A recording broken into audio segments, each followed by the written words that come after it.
नागलोक की शांति उस दिन कुछ अलग-सी थी। हवा में बहने वाली सुगंध भारी लग रही थी और झरनों की मधुर ध्वनि में भी एक अनकहा भय घुला हुआ था।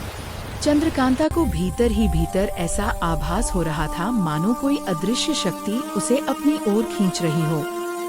उसका हृदय शांत नहीं था। वह बार बार नागलोक की सीमाओं की ओर देखती, जहाँ से मानव संसार का रास्ता शुरू होता था। उस रात चंद्रकांता को स्वप्न आया। स्वप्न में उसने स्वयं को दो लोकों के बीच खड़ा देखा। एक ओर नागलोक की चमकती गुफाएं थीं और दूसरी ओर मानव संसार का धुंधलका। उसके पैरों के नीचे धरती कांप रही थी और आकाश से एक गंभीर स्वर गूंज रहा था, चंद्रकांता, तुम्हारा मार्ग प्रेम से होकर गुजरेगा। स्वप्न टूटते ही उसकी नींद खुल गई। उसका शरीर कांप रहा था और आंखों में अनजाना भय तैर रहा था। उसी क्षण नागलोक के प्रहरी आए और बोले, राजकुमारी, महागुरु आपको तुरंत दरबार में बुला रहे हैं। दरबार उस दिन असामान्य रूप से गंभीर था। नागराज वासुकी अपने सिंहासन पर मौन बैठे थे। उनके चेहरे पर चिंता की रेखाएं साफ दिखाई दे रही थीं। महागुरु अपने आसन पर विराजमान थे और उनके हाथों में एक प्राचीन ग्रंथ था, जिसकी पन्नियां समय की धूल से पीली पड़ चुकी थीं।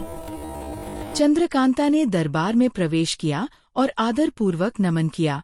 महागुरु ने उसकी ओर देखते हुए कहा, पुत्री, आज हमें वह सत्य बताना होगा जिसे अब तक छिपाया गया था। दरबार में सन्नाटा छा गया। महागुरु ने ग्रंथ खोलते हुए कहा, यह ग्रंथ नागलोक की सबसे पुरानी भविष्यवाणियों में से एक है। इसमें लिखा है कि एक इच्छाधारी नागिन जन्म लेगी, जिसकी आत्मा मानव और नागलोक दोनों से जुड़ी होगी। उसका प्रेम संसार का संतुलन भी बना सकता है और विनाश भी। चंद्रकांता का हृदय तेजी से धड़कने लगा। गुरुदेव, वह नागिन कौन है? उसने कांपते स्वर में पूछा। महागुरु की दृष्टि सीधी उसके नेत्रों पर जा टिकी। वह तुम हो, चंद्रकांता। दरबार में हलचल मच गई।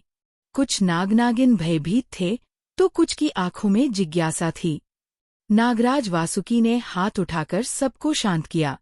महागुरु आगे बोले, तुम्हारे लिए एक श्राप और एक वरदान, दोनों नियति में लिखे हैं। यह श्राप नहीं टाला जा सकता, केवल टाला जा सकता है उसका परिणाम।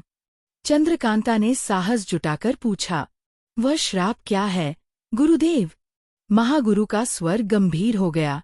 यदि तुम मानव संसार में किसी मनुष्य से सच्चा प्रेम कर बैठी और उस प्रेम में तुम्हें धोखा मिला, तो तुम अपनी सारी शक्ति खोकर पत्थर बन जाओगी। तुम्हारी आत्मा तब तक उसी रूप में बंद रहेगी, जब तक सच्चा त्याग और पश्चाताप उसे मुक्त न कर दे।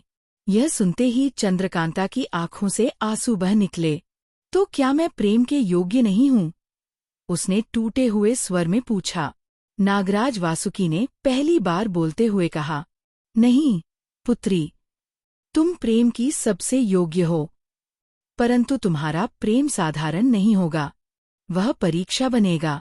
महागुरु ने धीरे से कहा, यदि तुम प्रेम से दूर रहो तो श्राप निष्क्रिय रहेगा, पर यदि भाग्य तुम्हें प्रेम के मार्ग पर ले जाए तो तुम्हें हर कदम पर सावधान रहना होगा। उस दिन के बाद चंद्रकांता का जीवन बदल गया। उसने स्वयं को साधना और संयम में बांध लिया। वह नागलोक के मंदिरों में घंटों ध्यान करती, ताकि अपने हृदय को प्रेम से दूर रख सके।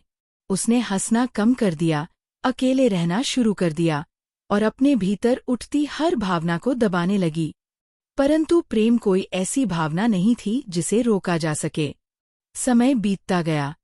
चंद्रकांता अब युवा नागिन बन चुकी थी। उसकी सुंदरता और शक्ति दोनों बढ़ चुकी थी, लेकिन उसके भीतर एक खालीपन भी गहराता जा रहा था।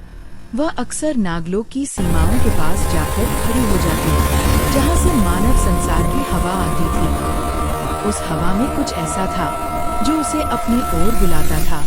एक दिन विषकन्या, जो नागलोक की रहस्यमयी और ईर्ष्यालु नागिन थी, ने चंद्रकांता से कहा, भाग्य से मत लड़ो, चंद्रकांता, प्रेम तुम्हें खोज ही लेगा।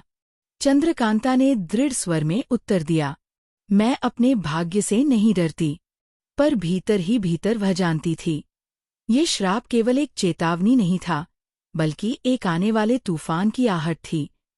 उस रात चंद्रकांता ने फिर से स्वप्न देखा। इस बार उसने स्वयं को मानव रूप में एक घने जंगल में खड़ा देखा। सामने एक अनजान युवक था, जिसकी आंखों में सच्चाई और मासूमियत झलक रही थी। जैसे ही उसने उस युवक की ओर कदम बढ़ाया, धरती फट गई और एक पत्थर की मूर्ति उभर आई। उसकी अपनी नींद खुलते ही उसका चेहरा पसीने से भीगा हुआ था। वह समझ गई, श्राप अब केवल भविष्यवाणी नहीं रहा, वह जाग चुका था। और इसी श्राप के साथ चंद्रकांता का मार्ग मानव संसार की ओर खुलने वाला था, जहां प्रेम उसका इंतजार कर रहा था और परीक्षा भी।